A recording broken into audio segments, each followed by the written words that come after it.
Hello students, welcome to the IT instructor in computer academy YouTube channel. तो हमारा अभी target series चल रही है। तो टारगेट सीरीज में हमने क्या क्या अभी कंप्लीट करवाया है? सॉफ्ट स्किल के हमने अभी पार्ट 1, पार्ट 2। जो पार्ट 1 है इसमें हमने 25 क्वेश्चंस कराए हैं, और पार्ट 2 में भी 25 क्वेश्चंस कराए हैं जो आपके एग्जामिनेशन के लिए इम्पोर्टेंट है। ये वाला वीडियो पार्ट 3 है, इसमें भी हम 25 क्वेश्चंस कराएंगे आपके सॉफ्ट स्किल के, जो आपका सीबीटी एग्जाम है,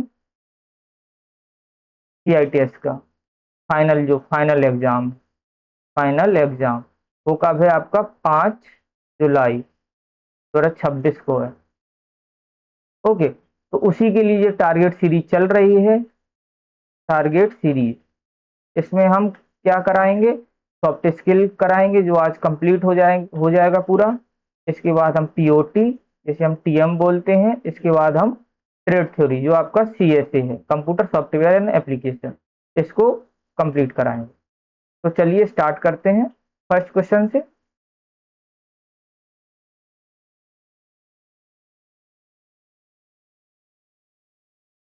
first question, how should you reference previous communication in a letter? आपको एक पत्र में पिछले संचार का संदर्भ कैसे देना चाहिए? वाई इग्नोरिंग इट, इसे नजरअंदाज करके, रॉन्ग हो जाएगा। वाई बीइंग वेग, अस्पष्ट होकर, ये भी गलत होगा। वाई मेकिंग अजम्पशंस, अनुमान लगाकर, ये भी गलत होगा। आपका करेक्ट आंसर क्या हो जाएगा? Option number B, by mentioning the date and content of the previous communication, पिछले संचार की तारीख और सामग्री का उल्लेख करके। जब भी आप कम्युनिकेशन करते हैं तो कैसे करते हैं? जैसे प्रीवियस कम्युनिकेशन है, आपको दोबारा से कम्युनिकेट करना है किसी के थ्रू, किसी पर्पस पे लेटर भेजना है, तो कैसे भेजेंगे आप?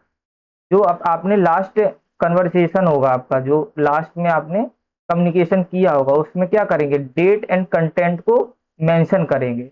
तो आपका करेक्ट आंसर क्या हो जाएगा? Option number B. Question number 2 देखते हैं।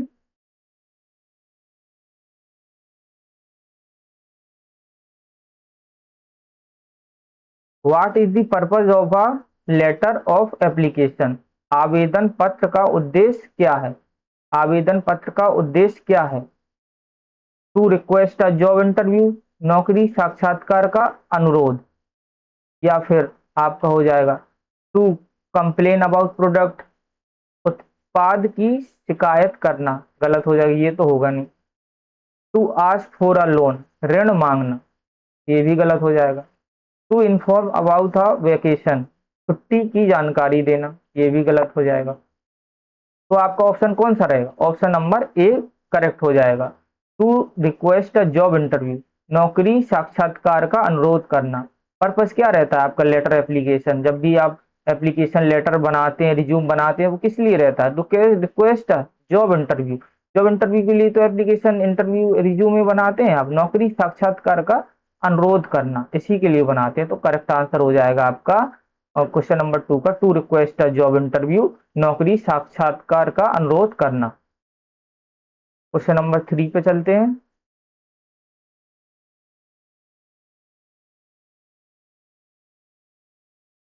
क्वेश्चन नंबर 3 में क्या है? Construct a simple sentence about a family member, एक परिवार के सदस्य के बारे में एक सरल वाक्य बनाएं। आपको एक सरल वाक्य बनाना है। ओके, तो इसमें करेक्ट आंसर क्या हो जाएगा आपका?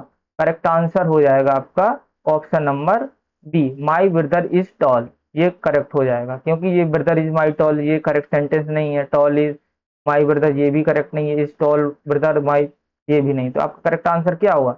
माई ब्रदर इज टॉल। ओके, तो क्वेश्चन नंबर 3 का करेक्ट आंसर हो जाएगा माई brother is toll.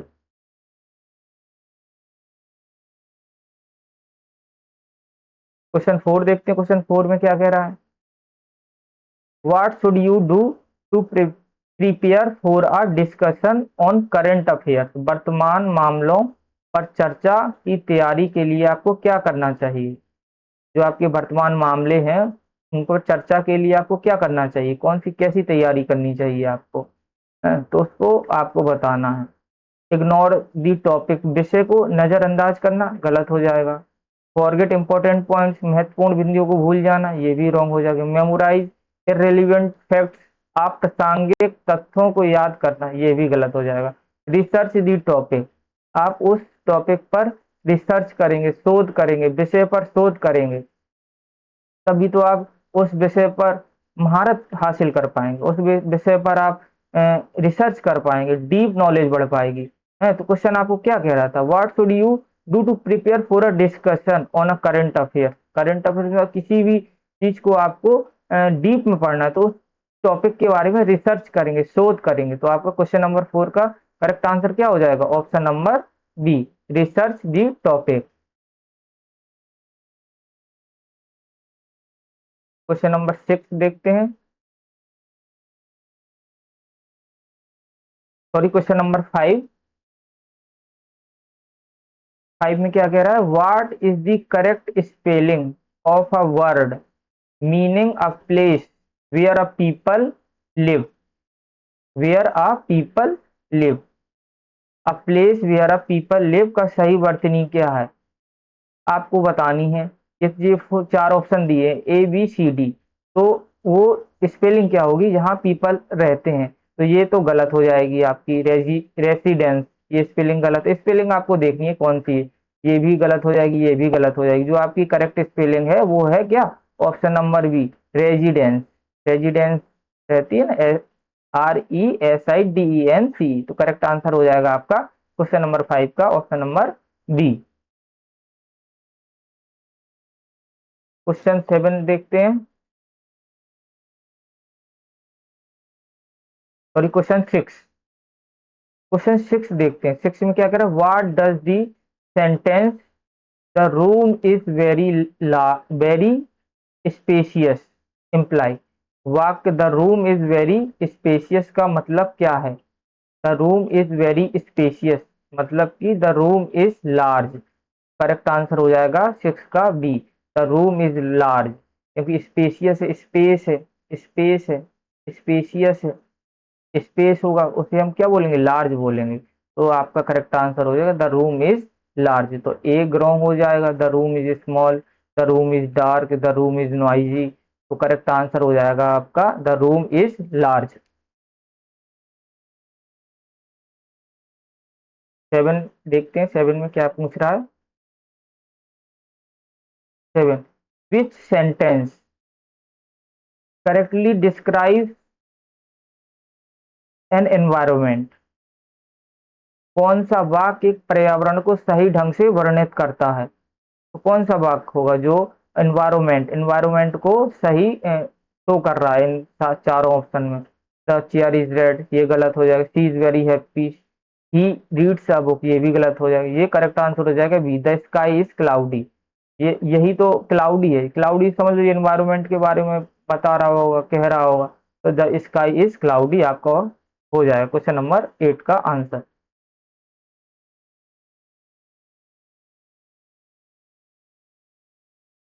Question number 7 का आंसर, सॉरी क्वेश्चन नंबर 9 देखते हैं।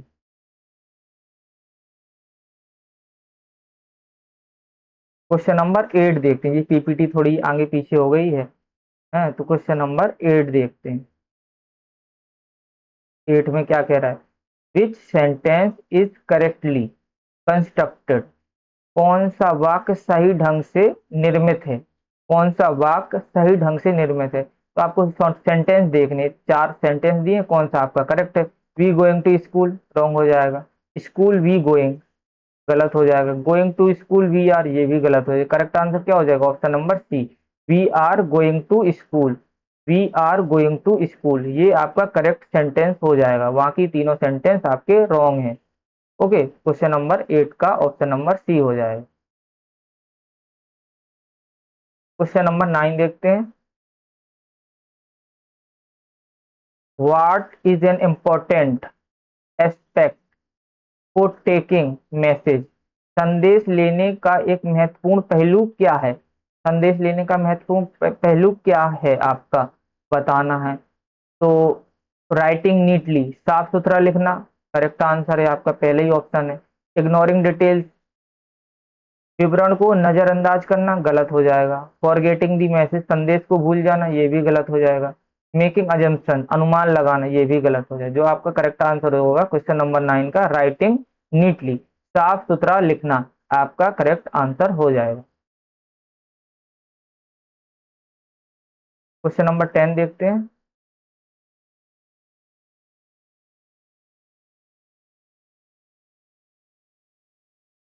Transform the mass transform the sentence, she is eating an apple, she is eating an apple into past tense. Past tense में आपको बदलना है, change करना है। वाक्य she is eating an apple को भूतकाल में बदलें, आपको पास्ट में बदलना है। तो पास्ट में था, थी, थे आते हैं, था, थी, थे, तो वही वाज वर आ जाएंगे आपके, was and were, was were आ जाएंगे। तो इसमें जिसमें लिखा होगा तो वही आपका आंसर हो जाएगा। तो 10 का क्या, सी वाज ईटिंग एन एप्पल, तो इसमें वाज लगा है, था है, तो यही होगा आपका, she was eating an apple. She eat an apple, ये गलत होगा। She is going to apple, ये भी गलत हो जाएगा। She will eat an apple, ये तो आपका फ्यूचर बन जाएगा। तो करेक्ट आंसर क्या हो जाएगा, option number A, C was eating an Apple. Question number 10 का ऑप्शन नंबर ए आंसर हो जाएगा। 11वां क्वेश्चन देखते हैं। 11वें क्वेश्चन में क्या कह रहा है, how should you pass on instructions effectively, आपको निर्देश कैसे प्रभावी ढंग से देने चाहिए, निर्देश जो है आपको कैसे प्रभावी ढंग से देने चाहिए। तो कौन सा हो जाएगा आपका, ऑप्शन नंबर पहला देखते हैं। पहला क्या है आपका, वाई बीइंग वे, अस्पष्ट होकर, गलत हो जाएगा। By giving clear and specific detail, यही करेक्ट आंसर हो जाएगा आपका, स्पष्ट और विशिष्ट विवरण देकर। By giving clear and specific detail, स्पष्ट और विशिष्ट विवरण देकर। आपका वाई ममलिंग, बुदबुदाते हुए, ये भी गलत होगा। वाई बीइंग डिसमिसिव, तिरस्कार पूर्ण होकर, ये भी आपका गलत हो जाएगा। आपका करेक्ट आंसर क्या हो जाएगा, option number B will be the correct answer. Question 12 देखते हैं। Question 12, which sentence is correctly transformed into a passive voice. Passive voice में बदलना है। पैसिव वॉइस में क्या है, वाई आता है बीच में, ये आपको याद रखना है। एक्टिव में नहीं आता है, जब पैसिव बनाते हैं तो वाई जरूर लग जाता है। तो इसमें ऑप्शन क्या कौन कौन से दिए हैं, द केक बेक्स, इसमें वाई नहीं लिखा है। ये भी नहीं होगा, the chef baked the cake, ये भी नहीं होगा। The cake is baked by the chef, ये आपका करेक्ट आंसर हो जाएगा। Question number answer number D भी नहीं होगा। The cake is being the chef, baking the chef. The correct answer क्या हो जाएगा, option number C, the cake is baked by the chef. Question number 14 देखते हैं।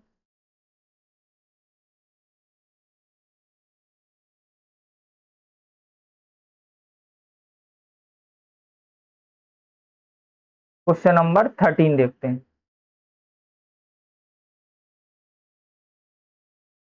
What should be included in the education section of a resume, resume के शिक्षा अनुभाग में क्या शामिल किया जाना चाहिए। जो आपका रिज्यूमे बनाते हैं उसमें जो एजुकेशन सेक्शन आपका रहता है उसमें आपको क्या शामिल कर देना चाहिए, क्या लिखते हैं आप उसमें रिज्यूमे में। जॉब टाइटल, नौकरी के शीर्षक नहीं लिखते हैं। Degree and certification, degree and certification ही तो देते हैं आप रिज्यूमे जब बनाते हैं एजुकेशन सेक्शन में। डिग्रीज एंड सर्टिफिकेशन, डिग्री और प्रमाण पत्र। पर्सनल ओपिनियंस नहीं देते हैं, व्यक्तिगत राय नहीं देते, ट्रेवल हिस्ट्री नहीं देते हैं, यात्रा इतिहास भी नहीं देते हैं। तो करेक्ट आंसर हो जाएगा आपका क्वेश्चन नंबर 13 का option number B.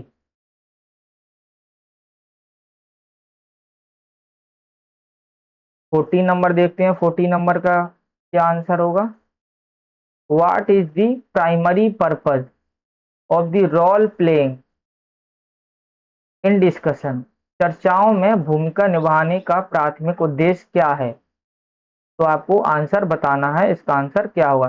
To confuse participants नहीं होगा, प्रतिभागी प्रतिभागियों को भ्रमित करना नहीं होगा। To practise real life scenario, ये आपका आंसर हो जाएगा, आंसर नंबर बी। वास्तविक वास्तविक जीवन परिदृश्यों का अभ्यास करना। To practise real life scenario, वास्तविक जीवन परिदृश्यों का अभ्यास करना। ऑप्शन सी भी गलत हो जाएगा। टू मेमोराइज स्क्रिप्ट, स्क्रिप्ट को याद करना, बिल्कुल नहीं। टू अवॉइड कम्युनिकेशन, संचार से बचना, ये भी नहीं होगा। तो क्वेश्चन नंबर 14 का आंसर हो जाएगा आपका option number B, to practise real life scenarios.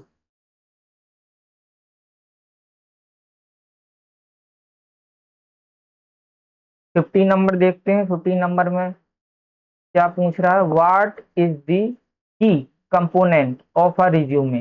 Resume का एक मुख्य घटक क्या होता है? रिज्यूमे अब जब बनाते हैं तो उसका मुख्य घटक क्या होता है? पर्सनल लाइफ, व्यक्तिगत पसंद, बिल्कुल नहीं। व्यक्तिगत पसंद के लिए थोड़ी ना बनाया जाता है, वो तो रिज्यूमे किसी, आपको जॉब पानी है, किसी कंपनी के लिए आप ले जा रहे हैं जॉब के लिए, इंटरव्यू के लिए, उसी के लिए तो बनाते हैं। तो करेक्ट आंसर हो जाएगा आपका बी, प्रोफेशनल एक्सपीरियंस, पेशेवर अनुभव। फेवरेट मूवीज ये भी नहीं होगा, हॉबीज ये भी नहीं होगा। तो आपका करेक्ट आंसर हो जाएगा प्रोफेशनल एक्सपीरियंस। तो 15 का आपका आंसर नंबर बी ऑप्शन हो जाएगा।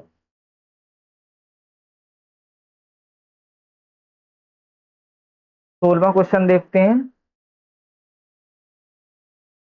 Why is public awareness important for energy conservation. ऊर्जा संरक्षण के लिए सार्वजनिक जागरूकता क्यों महत्वपूर्ण है? आपको इसका आंसर देना है कि पब्लिक अवेयरनेस इंपॉर्टेंट क्यों है एनर्जी कंजर्वेशन के लिए। It decreases the energy supply, ये ऊर्जा आपूर्ति को कम करता है, बिल्कुल नहीं, गलत हो जाएगा ये। इट इंक्रीजेज एनर्जी कॉस्ट, यह ऊर्जा लागत को बढ़ावा देता है, ये भी नहीं होगा। अगर आपकी अवेयरनेस अच्छी होगी एनर्जी कंजर्वेशन के लिए, तो एनर्जी कंजर्वेशन के लिए आपकी अवेयरनेस अच्छी होगी तो इंक्रीज थोड़ी ना होगा एनर्जी की कॉस्ट। इसका आंसर हो जाएगा option number C. It encourage the responsible energy use, यह जिम्मेदार ऊर्जा उपयोग को प्रोत्साहित करता है। ऑप्शन नंबर डी भी गलत हो जाएगा। इट प्रमोट्स वेस्टफुल हैबिट, यह अपेयकारी आदतों को बढ़ावा देता है। ठीक है, तो इसका आंसर हो जाएगा option number C.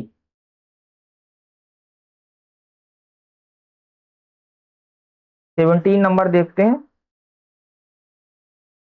Y are non conventional energy resource considered more suitable, गैर पारंपरिक ऊर्जा संसाधनों को आर्थिक स्थायी क्यों माना जाता है? आर्थिक स्थायी क्यों माना जाता है? तो ऑप्शन नंबर 17 का आपको बताना है।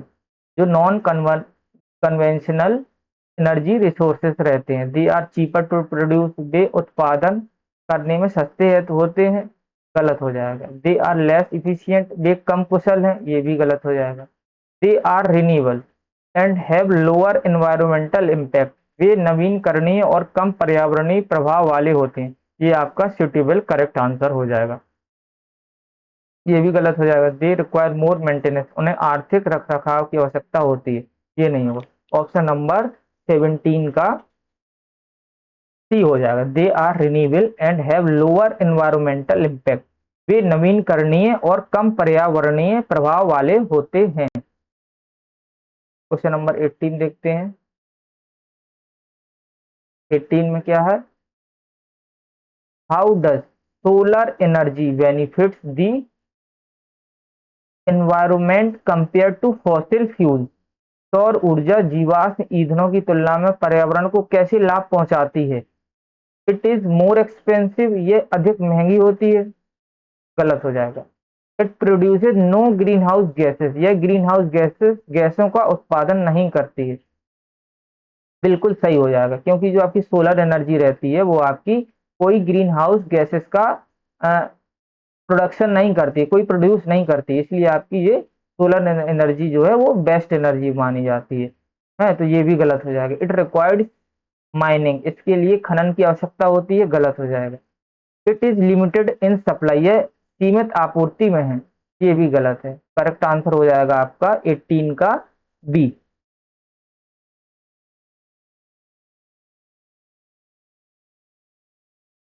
19 देखते हैं। What is the major drawbacks of using fossil fuel.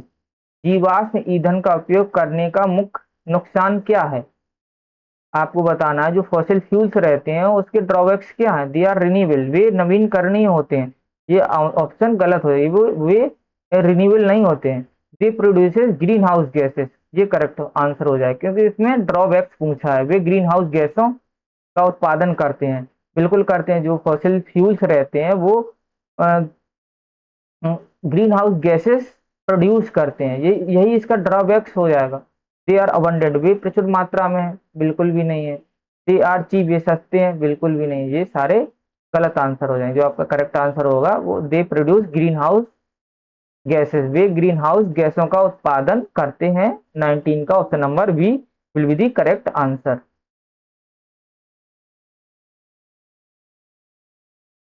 Question number 20 देखते हैं। Which non-conventional energy resource was mentioned for a potential to reduce greenhouse gas emissions? किस पारंपरिक ऊर्जा संसाधन का उल्लेख ग्रीन हाउस गैस उत्सर्जन को कम करने की क्षमता के लिए किया गया था? तो आपको इसका आंसर बताना है क्वेश्चन नंबर 20 का। जो नॉन कन्वेंशनल एनर्जी रिसोर्स है was mention for it potential reduce green house gas emission, जो रिड्यूस कर सके ग्रीन हाउस गैसेस को, इमिशंस जो उत्सर्जन हो रही हैं उनको कम करने के लिए कौन सी resource, non conventional energy resource लाए गए थे? Biomass, option C. इसका ऑप्शन सी हो जाएगा, biomass. Biomass will be correct answer question number 20 का, बायोमास।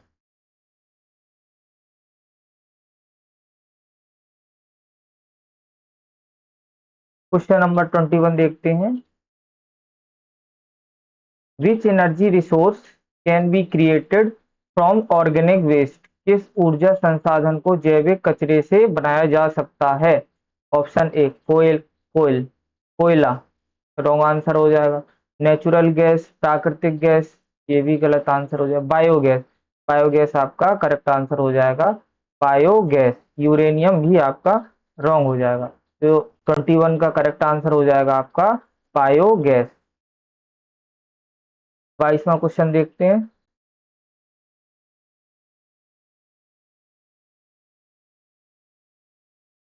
22वें क्वेश्चन में क्या कह रहा है? What is an example of a conventional energy resource, पारंपरिक ऊर्जा संसाधन का एक उदाहरण है। जो आपका कन्वेंशनल एनर्जी रिसोर्स है उसका एग्जाम्पल कौन सा है? तो आपको ये बताना है। सोलर पावर, सौर ऊर्जा नहीं होगा आपका। वाइंड पावर, पवन ऊर्जा, ये भी नहीं होगा। ऑप्शन सी कोयल कोयला आपका करेक्ट आंसर हो जाएगा। जियोथर्मल एनर्जी, ये भी नहीं होगा। भूतापीय ऊर्जा। तो आपका जो कन्वेंशनल एनर्जी है, कन्वेंशनल एनर्जी रिसोर्सेस हैं वो कौन से हो जाएंगे आपके? कन्वेंशनल एनर्जी रिसोर्स कोयला आपका करेक्ट आंसर हो जाएगा 22वें का option C.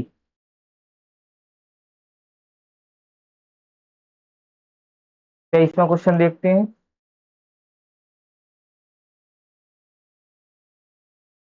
How should you pass on instruction effectively, आपको निर्देश कैसे प्रभावी ढंग से देने चाहिए? निर्देश जो है आपको कैसे प्रभावी ढंग से देने चाहिए?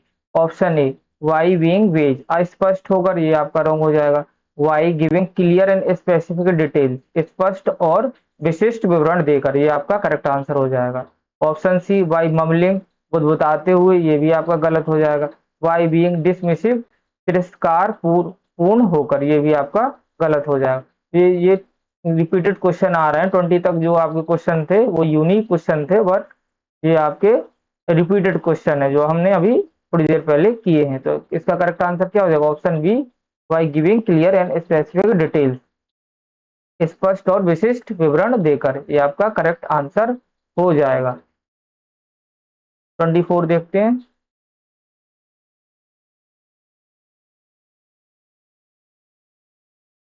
24 क्वेश्चन में क्या कह रहा है?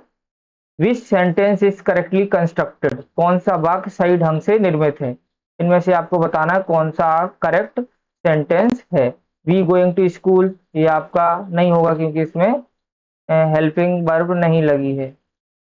स्कूल वी गोइंग ये भी नहीं होगा। Going to school we are ये भी नहीं होगा। आपका करेक्ट आंसर हो जाएगा option C, we are going to school आपका करेक्ट आंसर हो जाएगा। क्वेश्चन नंबर 25 देखते हैं। 25 में क्या कह रहा है? What does sentence the room is very spacious imply? What the room is very spacious का क्या मतलब है?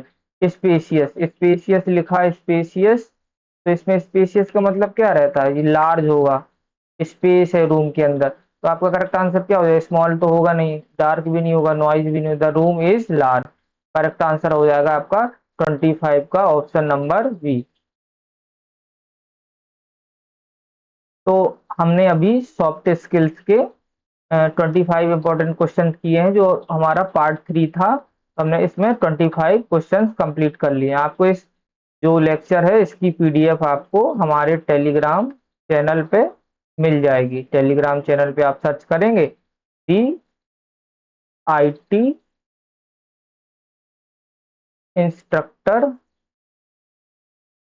कंप्यूटर एकेडमी, ये आप जैसे सर्च करेंगे तो आपको टेलीग्राम चैनल मिल जाएगा। वहां पे आपको ये पीडीएफ मिल जाएगी, तो वहां से आप एक्सेस कर सकते हैं। सारी पीडीएफ जितने भी लेक्चर हो रहे हैं उनकी सारी पीडीएफ आपको टेलीग्राम चैनल पर अपलोड हो जाएगी। तो नेक्स्ट लेक्चर में मिलते हैं, जो हम टीओटी और टीएम करने वाले हैं। टीओटी और टीएम का यूनिट 1 करेंगे, उसमें हम देखेंगे। ठीक है, तो हम नेक्स्ट लेक्चर में मिलते हैं। ओके।